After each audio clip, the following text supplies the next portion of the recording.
नमस्कार, मुक्ति मार्ग चैनल में आपका स्वागत है।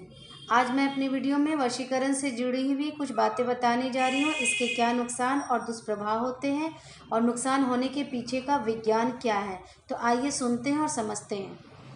वशीकरण, आकर्षण और मोहन, इन्हीं तीन तांत्रिक षटकर्मों के प्रति आज के समय में लोगों में भारी रुचि देखी जा रही है। जब व्यक्ति खुद की क्षमता, योग्यता, कर्म, आकर्षण शक्ति, व्यक्तित्व से किसी को आकर्षित या अनुकूल नहीं कर पाता है, तो वह चाहता है कि कोई ऐसी युक्ति मिले जिससे वह जिसे चाहता है उसे अपने अनुकूल कर सके, अपने पर मोहित कर सके, वशीकृत कर सके। यह चाहत उसे इन कर्मों की तरफ झुकाती है और वह रास्ते तलाश करने लगता है। बहुत से लोग, विशेषकर महिलाएं, इसमें अधिक रुचि लेती हैं। यद्यपि इनमें से अधिकतर की इच्छा अपना भला करने या परिवार के व्यक्ति को ठीक करने की ही होती है, परंतु बहुत सी ऐसी महिलाएं भी होती हैं जो दूसरों का नुकसान करने के लिए इसका उपयोग करना चाहती हैं। पुरुष महिलाओं का अनुपात दूसरों पर प्रयोग करने में लगभग बराबर ही होता है, पर पुरुष खुद नहीं करना चाहता और चाहता है कि उसका काम कोई और कर दे, जबकि महिला खुद भी प्रयास करने या टोटके करने में पीछे नहीं हटती हैं। पुरुषों में विवाहित जल्दी खुद यह प्रयोग नहीं करना चाहता जब तक कि कोई मजबूरी ना हो जाए। युवक या अविवाहित या प्रेम प्रसंगों में फंसे युवा अधिक इनमें रुचि लेते हैं। महिलाओं में विवाहित अधिक रुचि लेती है, जबकि अविवाहित युवतियां तभी प्रयास करती हैं जब उन्हें किसी को पाना हो जो उनसे जुड़ा हो या फिर धन और प्रतिष्ठा की आकांक्षा रखती हो। इन मामलों में वशीकरण ही अधिक किया जाता है, जबकि आकर्षण और मोहन के प्रयोग कम होते हैं। कुछ मामलों में सफलता भी मिलती है और कुछ में असफलता भी मिलती है, किंतु किए गए प्रयोग की ऊर्जा व्यर्थ नहीं जाती। वह कहीं ना कहीं तो क्रिया करती ही है, भले सफलता मिले या ना मिले। सफलता असफलता ऊर्जा संतुलन का विज्ञान है जो कई कारकों पर निर्भर करता है। ऊर्जा संतुलन नहीं बना, क्रिया असफल हो जाएगी। की गई क्रिया असफल हो जाए पर भेजी ऊर्जा का रिएक्शन तो जरूर होता है, भले दिखाई न दे।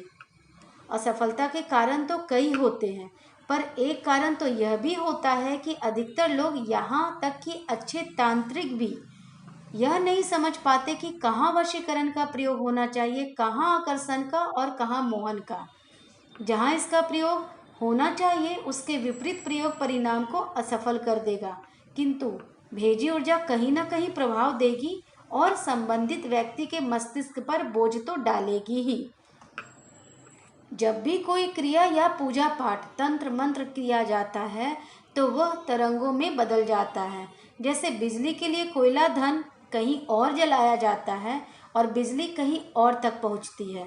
टेलीविज़न प्रोग्राम कहीं और बनते हैं और देखते कहीं और हैं। उसी तरह मोबाइल पर बोलते कहीं और है और सुनते कहीं और से हैं।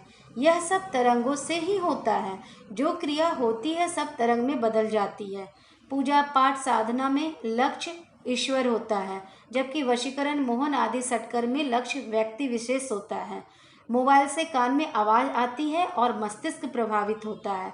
यहाँ मस्तिष्क तक तरंग आती है और शरीर प्रभावित होता है। यदि पर्याप्त ऊर्जा रही तरंगों में तो सफल हुआ और पर्याप्त न रही तो असफल। किंतु जैसे लोहे पर हथौड़ा चलाने से निशान तो बन ही जाता है, टूटे भले नहीं, वैसे ही इसका भी प्रभाव तो हो ही जाता है, काम भले न बने। ऐसा नहीं है कि कोई क्रिया की जाए और वह व्यर्थ हो जाए, वह प्रभाव जरूर दे जाती है। इसका असर यह होता है कि वस्तु पर जब कोई जोर लगा दिया जाए और उस पर चोट कर दिया जाए तो उसकी क्षमता पर प्रभाव तो पड़ ही जाता है, साथ ही वह असंतुलित भी हो जाता है। इसी तरह जब किसी पर कोई क्रिया कर दी जाए तो उसके मस्तिष्क पर तरंगों का बोझ तो बढ़ ही जाता है। कई क्रियाएं हो जाएं तो मस्तिष्क असंतुलित भी हो जाती है। जैसे कहा जाता है कि किसी उग्र शक्ति की साधना करने में पागल होने का भय होता है। इसका कारण यह होता है कि उस शक्ति की ऊर्जा तरंगे व्यक्ति नहीं संभाल पाता और उसके मस्तिष्क का संतुलन बिगड़ जाता है। ऐसा ही कुछ यहाँ भी होता है। जब तरंगे भेजी जाती है तो वह मस्तिष्क पर भार बढ़ा देती है। व्यक्ति की सोच, चिंतन, चेतन की समझ और अवचेतन की क्रिया को प्रभावित करती है। जिससे व्यक्ति के मस्तिष्क से निकलने वाले निर्देश अनियमित होते हैं। फलतः व्यक्ति का शरीर और रासायनिक क्रियाएं प्रभावित हो जाती है, व्यक्ति में परिवर्तन आने लगता है। सफल हो गई क्रिया तो व्यक्ति किसी की ओर झुक जाता है, नहीं हुई सफल क्रिया तो भी उसके दिमाग पर प्रभाव कुछ न कुछ तो आ ही जाता है और उसकी कार्यशैली, कार्यक्षमता प्रभावित होने लगती है। इसी तरह की गई क्रियाएं व्यक्ति पर हो जाए तो उसका मस्तिष्क कुंठ हो जाता है, भले वह क्रियाएं अलग अलग प्रकार की ही क्यों न हो। अक्सर सफल और उच्च लोग किसी न किसी गुरु अथवा तांत्रिक से संपर्क रखते हैं। इसका कारण केवल उनकी सफलता से संबंधित ही नहीं होता, अपितु उनकी सुरक्षा से भी होता है, क्योंकि इस तरह के तांत्रिक अभिचारों का उन्हें भय होता ही है। क्रिया सफल भले न हो किंतु कोई न कोई प्रभाव तो देता ही है, और कई क्रिया हो तो मिला जुला प्रभाव। गंभीर विकार व्यक्ति को असंतुलित कर सकता है या उसे कुंठ कर सकता है, इसलिए लोग सुरक्षा रखते हैं। कभी कभी यह भी सुना गया होगा कि कोई व्यक्ति बहुत बुद्धिमान और सफल था, किंतु धीरे धीरे वह कुंठ हो गया, निर्णय गलत होने लगे, दिनचर्या प्रभावित हो गई, रहन सहन बदल गया और अंततः असफल हो गया। इसका कारण बहुत सा हो सकता है, किंतु तांत्रिक अभिचारों से इनकार नहीं किया जा सकता। आप किसी अपने को सुधारने या उसे सही रास्ते पर लाने के लिए कोई क्रिया कर रहे हैं या करवा रहे हैं, अथवा अपने किसी प्रेमी प्रेमिका, पति पत्नी या सगे संबंधी, मित्र परिजन के लिए क्रिया कर रहे हैं, या आप जिससे लगाव रखते हैं उसके लिए कोई क्रिया कर रहे हैं अथवा किसी तांत्रिक से करवा रहे हैं, तो आप एक तरह से उसका नुकसान भी कर रहे हैं, क्योंकि जो भी क्रिया आप कर रहे हैं या करवा रहे हैं उसका बोझ उस व्यक्ति के मस्तिष्क पर बढ़ेगा ही बढ़ेगा, और थोड़ा ही सही उसका मस्तिष्क अपनी कार्यशैली बदलेगा जरूर, दिखाई भले न दे। आप सफल होंगे तब भी ऐसा होगा और असफल होंगे तब भी ऐसा होगा। कई लोग क्रिया कर दे तो अलग ही प्रभाव आ जाएगा और व्यक्ति अनियंत्रित कार्य कर सकता है और उसके सोच का पता लगाना मुश्किल हो सकता है। इस प्रकार जिसे आप चाहते हैं उसका कहीं ना कहीं से आप नुकसान तो कर ही रहे होते हैं अपने स्वार्थ में। वह आपको मिलता है या नहीं ये तो बाद की बात है, पहले ही आप उसका नुकसान शुरू कर देते हैं। मेरी बात से भले लोग सहमत ना हो, किंतु ये सब बताना हमारा उत्तरदायित्व बनता है। यदि आपका उद्देश्य किसी को सुधारने का, सही रास्ते पर लाने का हो तब तो ठीक है, किंतु यदि किसी को बेवजह वशीकृत करना चाहते हैं तो ऐसी क्रियाएं ना करें, इससे आप उसकी क्षति कर रहे हैं। किसी को वशीकरण आदि क्रिया से पाने का प्रयास ना करें, उसके मस्तिष्क की क्षमता आप प्रभावित करेंगे।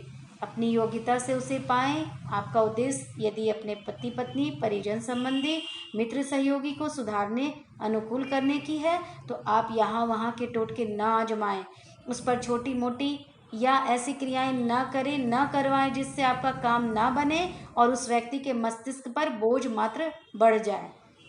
आपका काम तो होगा नहीं, व्यक्ति पर भार अवश्य बढ़ जाएगा। जब तक सही तरीका और पर्याप्त शक्ति ऊर्जा की क्रिया ना मिले आप ना करें, ना करवाएं। ऐसा करें कि काम हो ही जाए। आखिर आप किसी अपने के लिए ही क्रिया कर रहे हैं, ऐसा करें कि उसका नुकसान ना हो। जब आपका काम हो जाए तो आप उसके ऊपर ऐसी जो भी क्रियाएं हैं उन्हें हटाने का भी प्रयत्न करें, जिससे उसके जो भी नैसर्गिक गुण हैं, जो वास्तविक गुण हैं, ग्रह प्रभाव हैं, उनके अनुसार व्यक्ति कार्य कर सके। आप उसकी सुरक्षा की व्यवस्था करें ताकि फिर उस पर कोई ऐसी क्रिया प्रभाव ना डाल पाए। आपको लगता हो कि आप पर या आपके किसी परिजन पर ऐसा कुछ है तो उसे हटाने का और फिर दोबारा ना हो इसकी सुरक्षा की व्यवस्था करें। इससे उसके या आपके मस्तिष्क पर एक अतिरिक्त बोझ होगा जो कहीं ना कहीं प्रभाव डाल रहा होगा। यदि आपको लगता है कि आपके किसी अपने पर किसी ने ऐसा कुछ किया कराया है तो आप हमारे दिए हुए नंबर पर संपर्क कर सकते हैं। मैं अपनी आने वाली वीडियोज़ में ऐसी ही कुछ जानकारी देती रहूँगी।